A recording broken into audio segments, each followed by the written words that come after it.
Episode 7, titled Lunch and Tag, was interesting.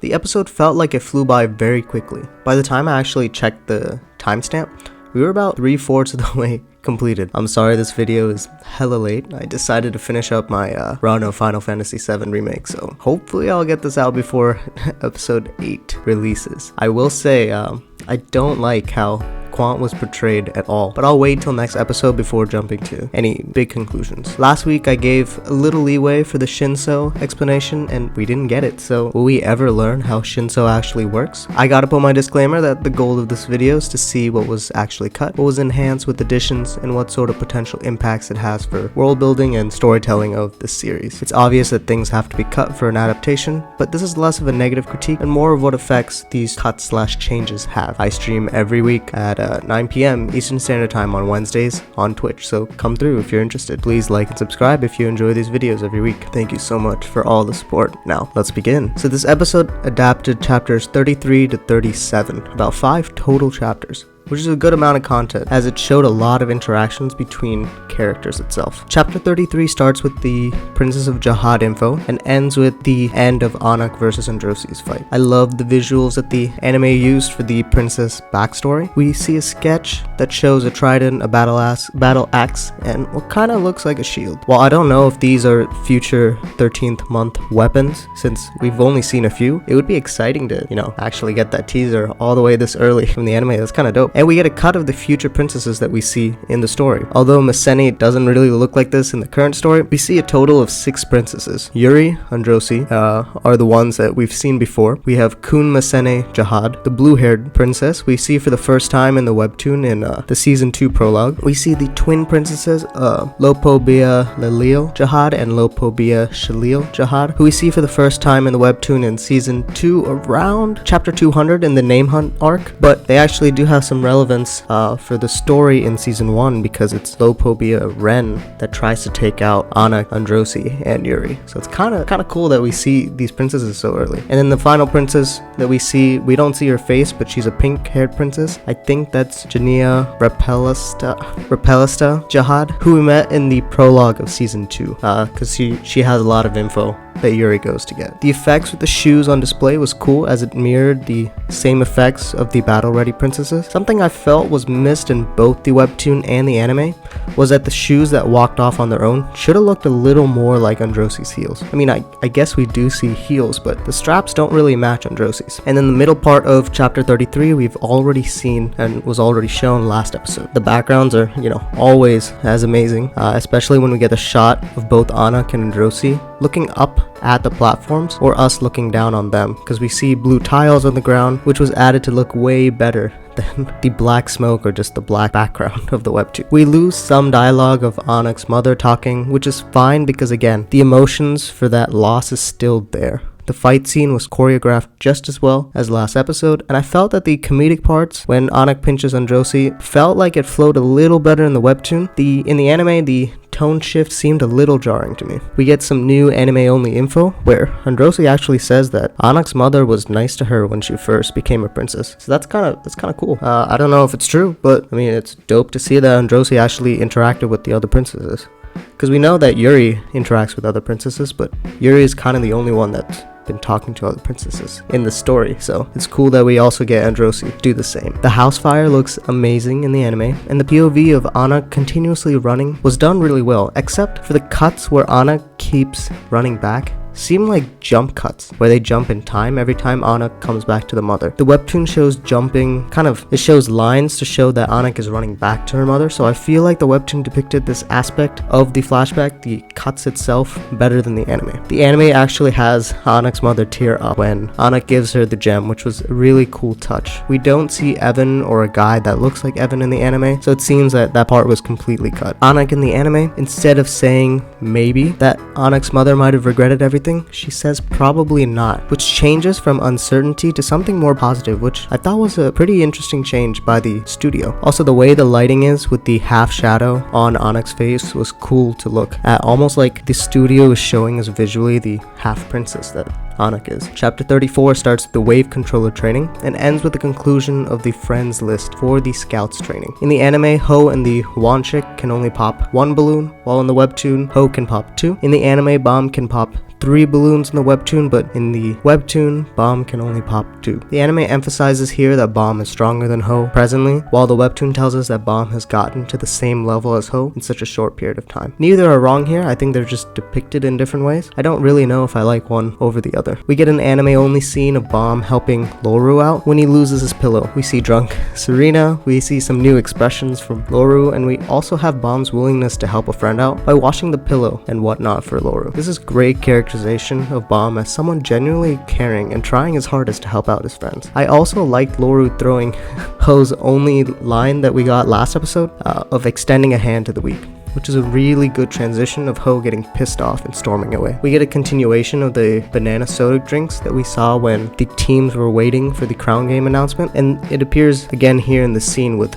Kun and Bomb. It adds cohesiveness and still gives us that banana love that Rock had in the webtoon in a form of a drink. We lose a little part of Kun's and Bomb's conversation that I felt was important. In the webtoon, Bomb asks if there's any way everyone can be happy, and Kun suggests that the god who created the tower might know the answer, and that he's in a higher place. This is needed because Bomb, especially throughout most of season 2, continuously battles with the idea of people putting him on and off a pedestal of a god because of his irregular status, and Bomb has to always be conscious of his decisions and how others perceive him, and if he wants to be portrayed as a god himself. And Kun is usually the grounding force to tell Bomb, you're just a person, you don't have to take on that responsibility to please everyone. Instead of this one-on-one conversation, we get more interaction with the scouts, Hats, and Shibusu. We actually get a close-up of the completed list, or soon-to-be completed list, which will be important for the hide-and-seek test, where the team that Kun really wants to pass is the team of Shibusu, Hats, Bomb, Kun,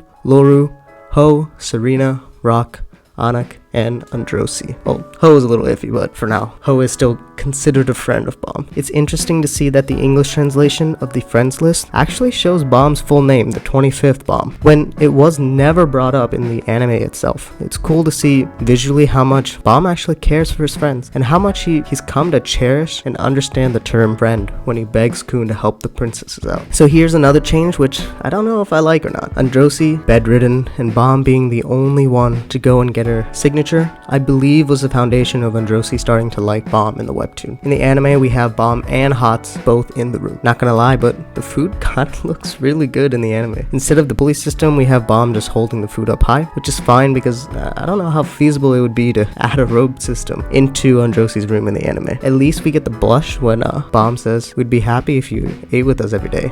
And I loved Hats in general in both scenes as he's just fumbling with his word. With Anak, we have Shibusu, Hats, and Bomb in the anime. In the webtoon, it was just Anak and Shibusu. The change with the food to a chicken pot pie was really good because it gets that personal connection. But the only downside is that, this variety of food that the chefs make. Chicken pot pie is a little different from what's been on the menu for weeks. Well, if there was a chicken pot pie, Anak would probably have eaten it last episode when she scolded Androsi for sitting with the group. But that's a small nitpick. At least they did address this by saying that the special today was chicken pie. Again, afterwards with Hats just stiff while thinking Kun was amazing. Chapter 35 starts with lunch, where Anak has finally joined the table, and ends with Ho looking a little suspicious. We know Rachel has been getting discounted apples, and it's surprising that she doesn't actually spend these extra points on a freaking trash can bin. Like, who leaves apple cores on the floor? It's kind of weird. In the webtoon, she was seen getting takeout, but the apples in the anime have been going on for 2 episodes now, so it kind of fits with her self-image of herself. The anime changes the order of who's in the bathroom and who leaves the bathroom. The webtoon has Androsi there first in the bathroom, and then Rachel joins. The anime has it the other way. Again, the backgrounds are always stellar, with the circular windows in the bathroom look great. Another reversal is that Androsi leaves the bathroom first in the webtoon, while in the anime Rachel leaves. I like the added line of Rachel saying, who does she think she is? As we see for the first time, Rachel getting angry at someone. It's also cool that we get the next transition of Ho looking exactly the same way as Rachel in the same direction, as these two characters are the ones that are actively really going against Bomb. I really hope that we would get some sort of explanation of Shinso and Bombs and Bangs here, since we didn't get any last episode, but looks like we don't have it again. At this point, there might be no explanation for the main mechanic that Bomb uses, and this is important because of how relevant it is, especially even for the end of the season. The fact that most regulars at the stage can't use 2 bangs. In the hide and seek test, I believe Quant was only limited to 2 bangs worth of Shinso as well, and when Bomb and Rachel are in the bubble at the final test of floor 2, the reason he doesn't take out the bull quickly is, well, because he can't attack and defend at the same time because he can only have 1 bang, not 2. I did love the extra addition to Ho's background. In the webtoon, we just have like these murderers or whatever just cut off Ho's people's heads and eat them, but the anime expands this as these thieves are massacring Ho's people for their horn, which is crazy to see how relevant it is in our world because, you know, animals get hunted for the precious item that is a part of them. When I was watching this live, like, I was confused. I was like, was this actually part of Ho's backstory? Because this is kind of dope. I really enjoyed it. What I don't get is the part after, where we don't even see the inside of the note. The webtoon's note had on the outside, do you want to make Bomb fail? Well, the anime's note on the outside says, do you want to climb the tower? Little nitpicky, but you know, Ho is technically already climbing the tower here. In the webtoon, they show us what's inside, where it says, make Michelle Light fail because she's the reason Bomb is climbing. We don't even see what's inside in the anime. The note adds a lot of suspense for the events for Team B. The audience knows what will happen, but we don't know how it will happen, which gets us really excited for the betrayal that the Team B stands for. And we don't get that in the anime. We get some, I feel like, unneeded suspense here, or suspense in the wrong direction, if that makes sense. I feel like being excited on trying to predict what will actually happen and how Team B will fail is more fun than just having, oh, what is Ho doing? She's just being weird. In chapter 36, we start with Quant getting assigned as a seeker and ends with Quant finding Team A's bait, Shibusu. We get the little transition screen of test 4 of floor 2 tag. Just to recap, test 1 was the culling of the regulars down to 200. Test 2 was forming a team of 3. Test 3 was the door/clock test. The crown game was technically a bonus. And then test 4 was the positioning training, with the finale as the hide and seek, or as the anime calls it, tag. I love the little sashes for Ghost and Rock. It looks cute on them, as they were the only ones to early qualify from the spear bearers. We get a similar seating style as the lecture hall from the beginning of the position training last episode, but this time we have some purple accents, which makes sense because the exterior of the ship that they're flying on is purple. And we actually get who is on what team, but not a clear indication on who is in which class/position, which still is a little odd to me. Why not make it clear to the viewer who is running or who is training for what position? I mean, I guess you can see it if you pause the episode exactly at 17 minutes and 50 seconds, so you can see the positions at once, but I mean, it's only there for a second. So let's break it down. We have Team A. We have 3 fishermen, Didi Kando, Anak, and Balrog. Just a reminder, Anak and Kando, or however you pronounce it, they both fought against each other in the first round of the crown game. Balrog was part of the team that Kun smuggled in. We have 3 spear bearers, Eric, who I don't think we've gotten anything from, Gun, who fought Rock in round 4 of the crown game, and then Alexei or whatever. I don't actually remember if he did anything. We have 2 light bearers, Kun and Lee Roan 3. Lee Roan 3 was in the round 3 of the crown game, and he used a compressed baseball bat weapon. We have 3 scouts, Shibusu, Super Duper King, who we haven't actually seen his punch because he got knocked out in round 2 of the crown game. And then we have Nare, the gold digger. And then we finally have 3 wave controllers for Team A, Lozel, Loru, and Gray. In the webtoon, we actually had our best girl, Hwarang, as part of Team A, but the anime swapped Hwarang and Gray here. Team B has 3 fishermen, Androsi, Chionhwa, who has an ignition weapon, which we haven't seen much, or we haven't seen anything yet, because we'll see it in Team B's test, Green Pill, which I don't even remember who he is, to be honest. The spear bearers, we have the Revolution Duo, Merch, and God Pericle. We have 3 light bearers, Rachel, Fullback, and Kakaku, who was part of the smuggle team. In the webtoon, we had Levin, but remember, Levin in the anime never passed the Shinso wall pre-test by Leiroro. There are 3 scouts for Team B, Hots, the Priest, Chopin, and Serena. And we finally have 3 wave controllers for Team B, Bomb, Hwarang, and Ho. An inconsistency that I see from both the webtoon and the anime is that there should have been 8 total fishermen that need to take this hide and seek test, because the fisherman teacher wanted 8 to qualify. We only have 6 fishermen in this test. The glances we get from the anime is Kun looking at Ho and Rachel while Ho looks at Rachel. Of course, this would make more sense if we saw the inside of the note that Ho got, but you know, whatever. We don't get the explanations of the grading system for this test, which is fine because the grading system doesn't really matter that much. The important part was conveyed about how many points people would get for capturing the seeker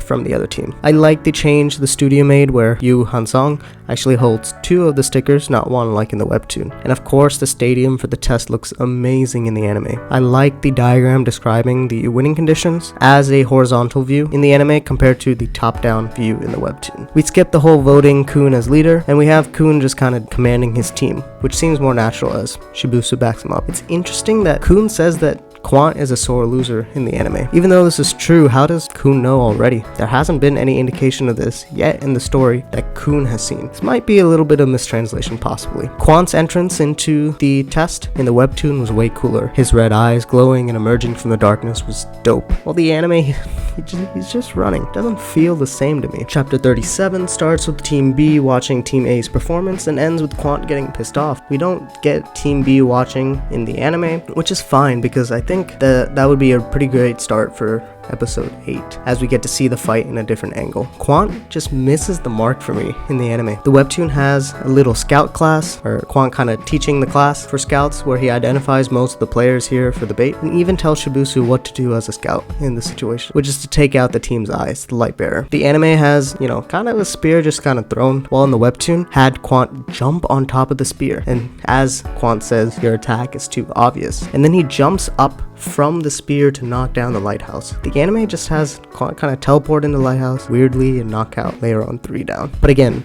the hits and throws just don't seem to have the same impact as they should from the webtoon. Quant gets arrogant and shows his skills that he can even move in the darkness, and we get 3 people saying checkmate in the webtoon: Quant, Kun, and Shibusu. In the anime, Quant just appears out of darkness, which kind of made me laugh, to be honest, and only 2 people say checkmate: Kun and Shibusu. I feel like one of the reasons for this is that the testing area is a little too well lit for Quant to appear and reappear in the darkness well. The lighthouse doesn't really add that much light in the area, for that matter, because the entire area is pretty well lit so we can see everything. In the webtoon, Quant actually uses one of his bangs for a technique called the blackfish, where it blocks out the light to make the scout invisible, which shows us that he already used a bang already this early to fight against Team A. In the anime, he just kind of jumps around, which doesn't add the same tension as the webtoon. And when Quant is supposed to look angry / pissed off, he doesn't really look like that. He should have been pissed off because they made him use Shinso so early, but we don't get that in the anime. Now, I will cut some slack because the tension immediately de-escalates in the next chapter, in chapter 38,